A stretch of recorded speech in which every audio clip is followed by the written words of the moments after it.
26 लोगों की जो परिवारजनों की, हमारे भारतवासियों की हत्या हुई, ये सिर्फ उन व्यक्तियों की हत्या नहीं थी, ये धर्म पूछकर हत्या की गई थी।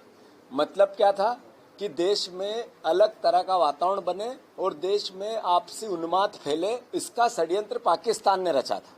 इसके सरकार ने और सेना ने भी इसकी बात कही है।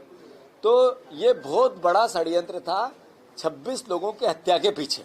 ये एक कुचक्र था विदेशी ताकतों का भारत पर प्रहार का। पूरे घटनाक्रम में देश एकजुट रहा, इस भावना को कहीं भी जगह नहीं मिली। पूरे देश ने सेना का, सरकार का और देश का साथ दिया। एक व्यक्ति भी ऐसा नहीं मिला जिसने किसी प्रकार की देशभक्ति में कमी की हो। मैं मानता हूं ऐसे में जब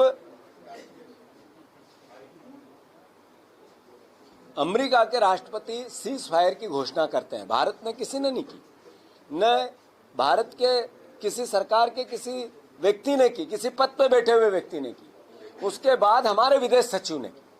फिर हमारे देश के प्रधानमंत्री का वक्तव्य कल रात 8 बजे आया, उससे कुछ मिनट पहले अमेरिका के राष्ट्रपति का फिर मैसेज आता है देश को, दुनिया को, कि मैंने कहा कि व्यापार बंद कर देंगे अगर हमारी बात नहीं मानी तो जो सीज फायर हुआ, इतने बड़े षड्यंत्र के बाद देश के प्रधानमंत्री, देश की सरकार, सेना, सबने प्रयास किया कि निस्नाबूद कर दो। पर उसके बाद अमेरिका ने जिस तरीके का रवैया अपनाया और भारत को डिक्टेट किया, ये मैं समझता हूं देश के लिए, देशवासियों के लिए सोचने का विषय है। मैं मानता हूं ऐसे में इंदिरा जी थी, जिन्होंने उस समय के राष्ट्रपति अमेरिका ने किस तरीके का दबाव बनाया था जब बांग्लादेश का निर्माण हुआ था।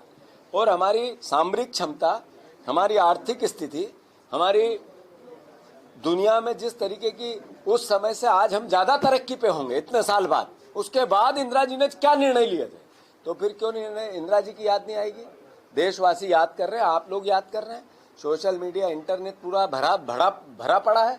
तो नेचुरल है, कांग्रेस पार्टी, कांग्रेस के किए हुए कार्यों को जनता तक ले जाना चाहिए। इंदिरा जी के इस पराक्रम को, उस नेतृत्व को आम जनता से, नई पीढ़ी से अवगत कराना चाहिए। इंदिरा तेरी याद आई, आपको आई या नहीं आई? ये इसके लिए जिलावार और ब्लॉकवार हमने कार्यक्रम दे दिए हैं, जिसमें तिरंगा यात्राएं होंगी, इंदिरा जी का तस्वीर होगा, बांग्लादेश की जो समझौता सिलेंडर किए हुए सैनिकों की सिग्नेचर की फोटो होगी, और जो कांग्रेस पार्टी के नेतृत्व ने समय समय पे देश के लिए जो अपना सब कुछ दिया है, सब कुछ, यानी देश के लिए अपने आप को न्यौछावर किया, उसकी गाथाएं होगी।